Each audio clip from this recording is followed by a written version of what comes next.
कहाँ 2 सेकंड पहले आप मुझे घर से बाहर फेंक रही थी मम्मी जी। अपनी प्यारी बहू दिव्या और प्रतीक का घर बचा रही थी, न्याय का झंडा फहरा रही थी। पर अब आपको अपने कदम पीछे लेने होंगे। आपको अपनी बात से पलटना होगा।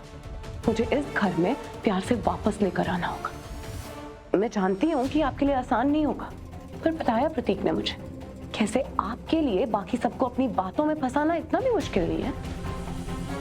कभी प्यार से, कभी रोकर आप अपनी बात मनवा ही लेती हैं। मैं भी तो वही कर रही हूँ ना मम्मी जी। चलें? आपके नक्शे कदमों पे चल रही हूँ मम्मी जी, इतना मत सोचिए। देख लिया अपनी बगावत का नतीजा। वैसे भी आज नहीं तो कल ये तो होना ही था। तुमने क्या सोचा था, मुझे छोड़कर स्मिता के साथ कुलछर्रे उड़ाओगे और ये सब ऐसे ही चलता रहेगा? तुम्हें जो करना था तुमने कर लिया। अब मैं जो करूंगी ना तुम्हारे साथ वो तुम ध्यान से देखना। तुम आज के बाद मेरी मर्जी के बगैर इस घर से बाहर नहीं निकलोगे। फोन दो अपना। आज के बाद तुम्हें तुम्हारा फोन भी नहीं मिलेगा। मैं भी देखती हूँ बाहर जाके तुम कैसे मुंह मारते हो। तुम्हें जितने मजे लेने थे तुमने ले लिए, लेकिन अब तुम मेरी मर्जी के बिना सांस भी नहीं लोगे, समझे? दिव्या भाभी, मैं जानती हूँ आप गुस्सा है और आपका गुस्सा सही भी है, पर अपने रिश्ते की नई शुरुआत इस तरह से करना वो सही नहीं है। रीत, तुम तो चुप ही रहो। तुमने सिवाय खोखले वादे करने के मेरे लिए और कुछ नहीं किया है, तो तुम मुझे मत सिखाओ मुझे मेरी जिंदगी कैसे जीनी है। और वैसे भी अगर तुम सच में चाहती हो ना कि मैं तुम्हारी बात सुनूं, तो तुम्हें वो करना चाहिए था जो मम्मी जी ने किया है। तुम्हें स्मिता को धक्के मारकर इस घर से बाहर निकालना चाहिए था। खुलकर बोलना चाहिए था कि प्रतीक और स्मिता की शादी झूठी है, गलत है। दिव्या भाभी, मुझे तो हैरानी हो रही है कि आपको रीत भाभी से कोई उम्मीद भी है। इन्होंने अपनी शादी बचाने के सिवाय कुछ नहीं किया। किसी की शादी टूटती है, टूटे, बचे ना बचे, इन्हें उस चीज की कोई परवाह नहीं है। अब आप मेरी शादी का एग्जाम्पल देख लो। मैं सोचती रह गई कि ध्रुव मुझसे इतनी नफरत करता क्यों है। फिर पता चला ये उनके कान भरती थी। और स्मिता तो इनकी बहन है ना, इस केस में भी आपको हैरान होने की जरूरत नहीं है। और ये जो कुछ भी हो रहा है ना, इट्स ऑब्वियस। मुन्नी, बंद कर अपनी बकवास। खैर, जो होना था हो गया, पर मैं अब इस बात का पूरा ख्याल रखूंगी कि मेरी शादी में कोई चोर या कोई घुसपैठिया घुसकर अपनी शादी न फंसा ले। अब अच्छी है या बुरी, पर यही शादी है तुम्हारी। चलो। रुको मिस पुरैना,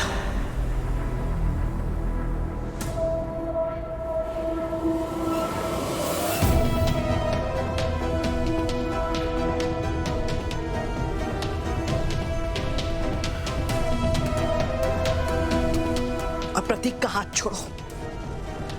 जी? हाथ छोड़ो। स्मिता, जाओ, प्रतीक को अपने कमरे में लेकर जाओ। और आज से तुम दोनों पति पत्नी की तरह रहना शुरू करो।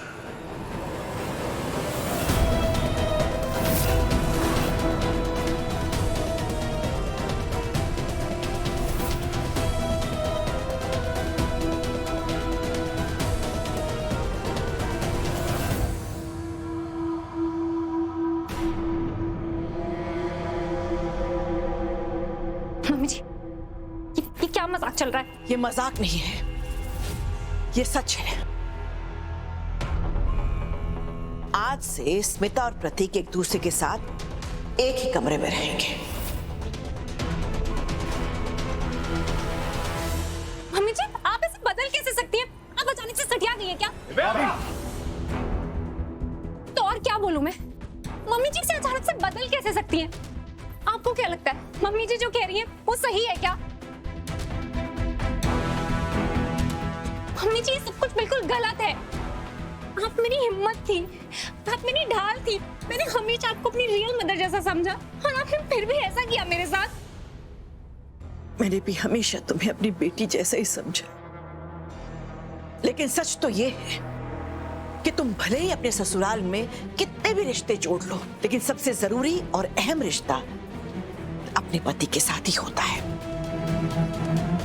तुम मेरे बेटे को कभी खुश नहीं रख पाई, अपने पति की कभी इज्जत नहीं की। जब मैं इस लड़की को बाहर फेंकने जा रही थी, इसने हाथ पकड़कर मुझसे मिन्नत की कि मैं एक बार तो इसकी बात सुन लूं।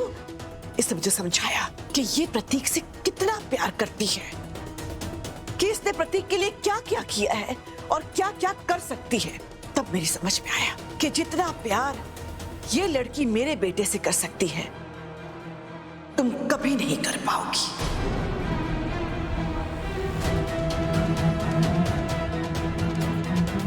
अपने बेटे के प्यार में मजबूर होकर मैंने ये फैसला लिया। लेकिन शारदा, तुम्हारा एक डिसीजन बिल्कुल गलत है।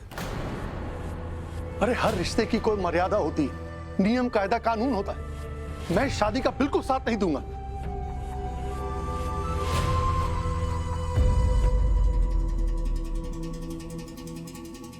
कोई बात नहीं, बच्चों का पालन पोषण कैसे करना है, उनके लिए सही क्या है गलत क्या है, इस बारे में हमारी सोच हमारी राय हमेशा अलग रही है।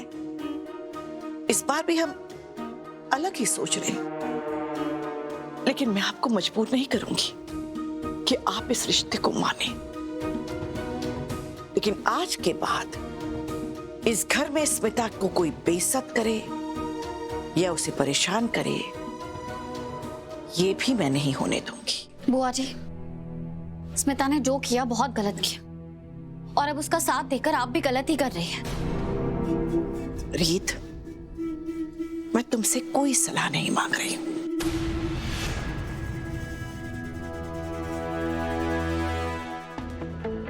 मिस बुरैना, आज के बाद तुम स्मिता और प्रतीक के बीच में नहीं आओगी।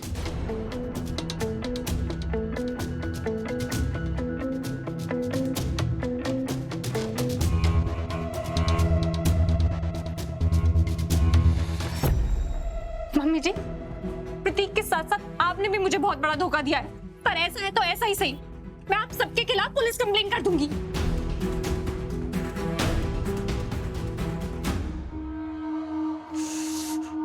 दिव्या भाभी गलत नहीं है बुआ जी। आप भी अच्छी तरह जानते हैं कि प्रतीक और स्मिता की शादी इलीगल है, और प्रतीक ऑलरेडी शादीशुदा है, और कानून के हिसाब से एक बीवी होते हुए वो दूसरी शादी नहीं कर सकता। मैं जानती हूं, मैं सब जानती हूं, लेकिन मैं क्या करूं?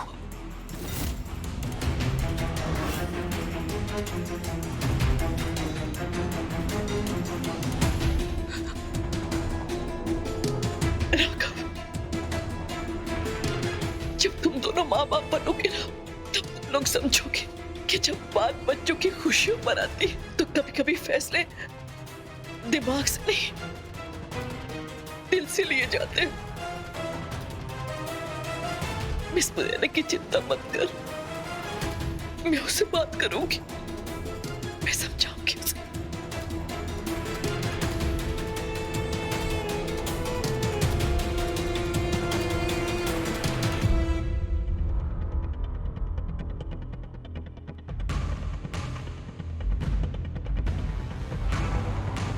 कुछ तो गड़बड़ है, वरना जो बुआ जी स्मिता की शक्ल तक नहीं देखना चाहती थी, वो अचानक से ना सिर्फ इस शादी के लिए मान गई, क्योंकि प्रतीक भी और स्मिता को एक साथ भी रहने दे रही है। मुझे सच पता करना होगा कि बुआ जी ऐसे अचानक क्यों मान गई।